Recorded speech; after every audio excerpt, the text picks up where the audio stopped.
As we near the end of Women's Month, the spotlight turns to a notable personality in the global finance sector. Presently, Dr. Rufaro Nyakatawa holds the position of Business Development Consultant for Jersey Finance, focusing on the African market.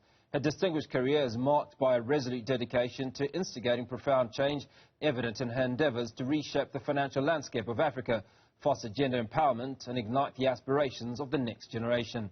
Dr. Nyakatawa's proficiency encompasses crucial subjects such as inclusive finance, parity and women's leadership within the realm of international financial reform. In a recent conversation with her, I had the privilege of gaining insights from her about her navigation of the intricate African financial domain. Let's start off with a comparative analysis very quickly of financial matters outside the continent versus the continent and where the opportunities for growth lie. So when one looks at South Africa, I think when one compares with the other countries on the continent, it really is a mature market in terms of the financial services industry. And looking at that and comparing with especially the offshore markets, what we also see is there are people on the continent, and maybe in South Africa a lot as well, who tend to look for offshore structures. And offshore structures, they include offshore trusts, foundations. They want to raise capital, and they tend to look for jurisdictions where they are financially secure, and also from a regulatory and economic perspective, they are quite stable. So let's talk about Jersey Finance in particular and the role that it plays in Africa's financial landscape.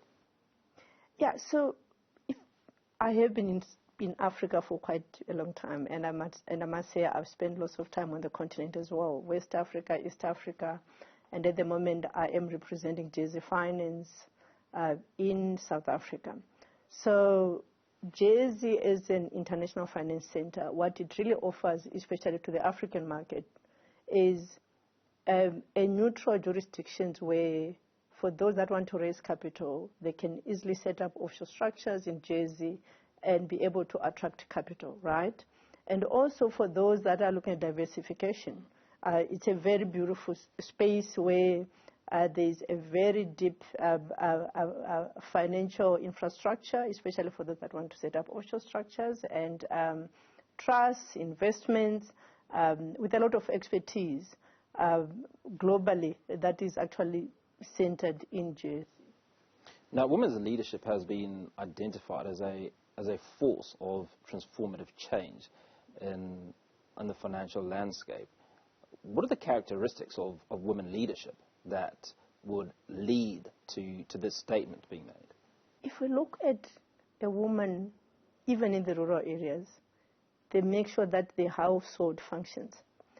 We tend to find that the husband goes to work, brings the money, but the woman really runs the household. So if you just look at that expertise that a woman grows up really understanding, looking after kids, looking after the family and the needs, if that expertise is taken into the boardrooms and into senior leadership, it basically means whatever decisions that are made in those boardrooms, they really look at certain issues very differently. And there's a lot of creativity that comes in as well. So there's creativity, there's some nurturing that comes in, and also really looking at the long-term perspective. So we find that companies, generally, I think there's a lot of research that has been done that shows that companies that are very inclusive in terms of having women in decision-making positions, they have higher financial returns as compared to those that are not as diverse. Now, I want to take you back a little bit, and that's to the basics of finance, which is financial literacy, right? Now, you're obviously operating at a very high level, but just how much can be done in terms of financial literacy for some of the women that you talk about who are at the very elementary stages or very, very small businesses? Because whilst some of those businesses are very, very small, but with the right amount of knowledge or literacy or exposure, they can rise to become large businesses. Yeah. So there is a lot of research that tend to talk about women getting into entrepreneurship because of necessity. So it also means they go in there not really knowing a lot of how to run businesses. So the more they get trained, the more they get access, the more they get knowledge of how to run businesses, because they look after, at times, even larger families.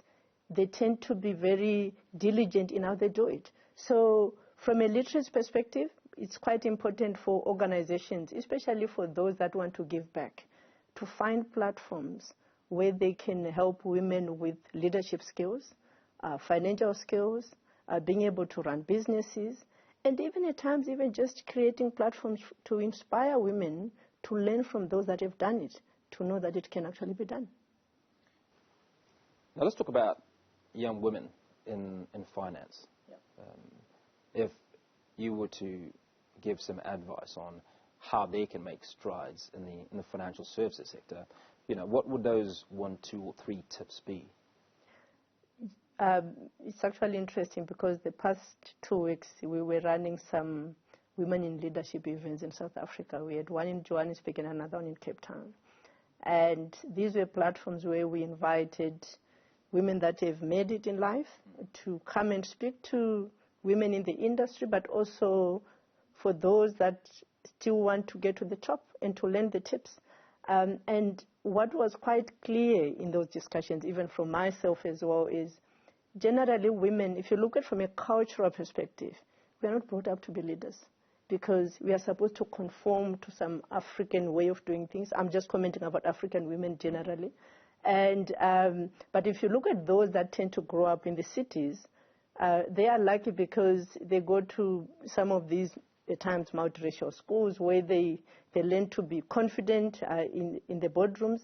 But in general, what we have been saying to women is, you know what, you need to have resilience. You need to have a mentee. It can actually be a male mentor, actually, who can actually help you, especially for you to be better. But also try to acquire skills so that when you speak, when you do your work, you know that you are well equipped to be able to do it better. Now, how important is it to speak with a single voice? I'm going to talk about speaking with a single voice. I'm talking about women, and obviously this is the back end of Women's Month, coming together to pursue a particular narrative. Yeah, I think it is important, but on the other end, we can't do it alone. We need men in our space, and there are men that have really helped raise women to become better, whether it's in the corporate space, whether it's in the home space, but they've really managed to elevate women as well. So, yes, women being together is quite important because if I look at what we saw in these 2 sessions that I'm talking about, there's a lot of, I can identify with you. You know, your story resonates with where I am. I am in a safe space to share.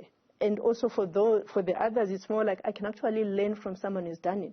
So it's quite important to create those spaces where women who have made it can actually share with those that, that are learning and that want to be better and that want to improve themselves, be able to lift them up as well. Now, finally, before we let you go, we talked briefly about the African Free Continental Trade Area and certainly doing business on the African continent. Now, you well-traveled, particularly on the African continent in this context. What are the common threads between how business is done from north to south, east to west, and obviously key differences? I think it's quite clear that Africa is open for business. And everyone is trying to create economic development on the continent, create employment, and be able to improve the world that we live in. But what I experienced, spending time especially in West Africa, and lately I spend a lot of time in East Africa as well, is that in SADC, especially in Southern Africa, I think generally we are taught we go to school, get qualifications, look for an employer, we work in the corporates, and we go on retirement, and, life ends, I guess. But in West Africa, and even in East Africa, what I found is people always look for opportunities to create, whether it's jobs or come up with businesses. And what was quite interesting when I was in Ghana was most of the people, the business people that I spoke to, they just didn't have one business. They had a portfolio of ideas, and a lot of them are very diverse. but they would have seen an opportunity at some point and said, I need to pursue this opportunity. So I still think for me, the more we look at issues and problems and say, how can I solve it? I think we can actually change Africa and it can actually be better. Dr. Rufaro Nyakatawa, thank you so much for speaking to us on Africa Today.